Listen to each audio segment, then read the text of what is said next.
Okay, hit pause for a second. Think about the last major milestone you celebrated: a graduation, a promotion, a birthday. Who paid?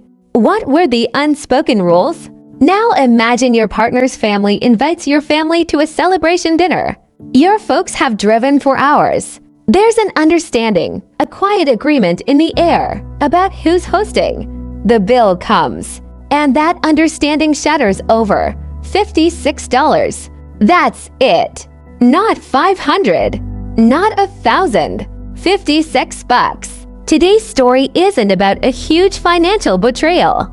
It's about a tiny crack that reveals a massive fault line between two families, two sets of values, and the poor guy stuck in the middle. It's about whether being right is worth more than keeping the peace, and what you owe the people who are supposed to become your family.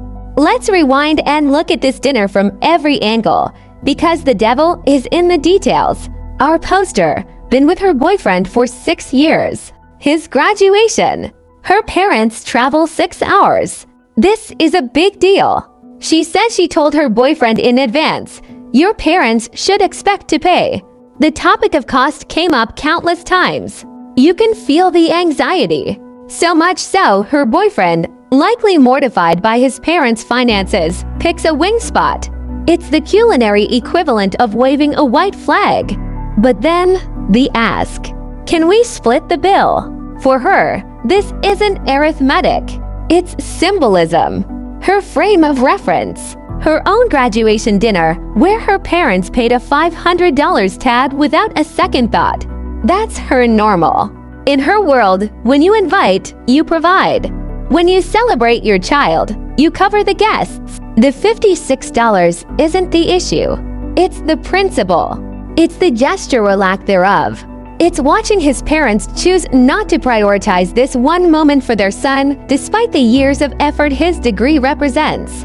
What about his parents' perspective? We're told they're the most financially unstable individuals she's ever met, living out of their means. That $56 might have been a genuine, stressful calculation. The wing spot wasn't just for the guests, it was for them. The ask to split might have been clumsy, embarrassed, not malicious. They paid for their son's friends, which shows some effort. But here's the kicker, the fact that makes her blood boil.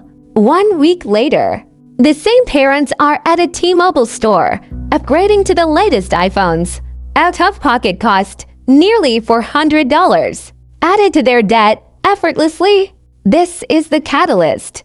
This transforms her frustration from "they're kind of rude" to "they have actively chosen their priorities, and my family's presence at their son's achievement wasn't one of them." This is the core of the clash. It's not about poverty. It's about financial values. It's about perceived irresponsibility. She sees a pattern, splurging on wants new phones while being nickel-and-dimed on a meaningful obligation hosting duties. For her, money is a tool for responsibility and care. For them, at least in her view, it's a tool for immediate gratification. This iPhone moment is the concrete evidence she needs to feel morally justified in her next move. So she draws her line in the sand: no Christmas gifts for his family.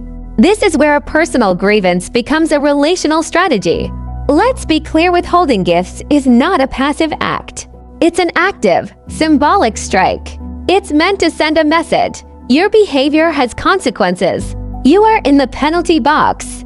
But who actually receives this message? His parents might just think she's cheap or forgetful.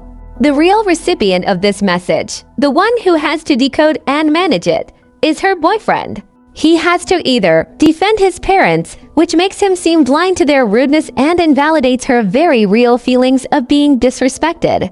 Validate her, which forces him to criticize his own family, creating loyalty conflict and guilt. The no gifts plan is a tactical error. It doesn't solve the problem, it militarizes it. Party into a potential aggressor in the family narrative. The conflict is no longer "your parents were kind of cheap that one time." It's now "your girlfriend is holding a grudge and punishing our family." Beyond the gifts and the wings, this story asks a heavier question: is this a harbinger of a fundamental mismatch? After 6 years, you're not just dating a person, You're merging with an ecosystem. Their family's financial habits, their social etiquette, their unspoken rules, these become your problem.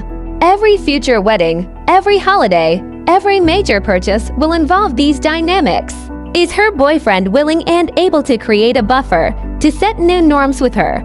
Or will she always feel like she's negotiating with a foreign culture? The $56 bill is a symptom. The disease might be a lifelong clash of class, values, and how you define family. So Reddit's judgment is always split, but the camps are clear. Team NTA argues, this was never about the money.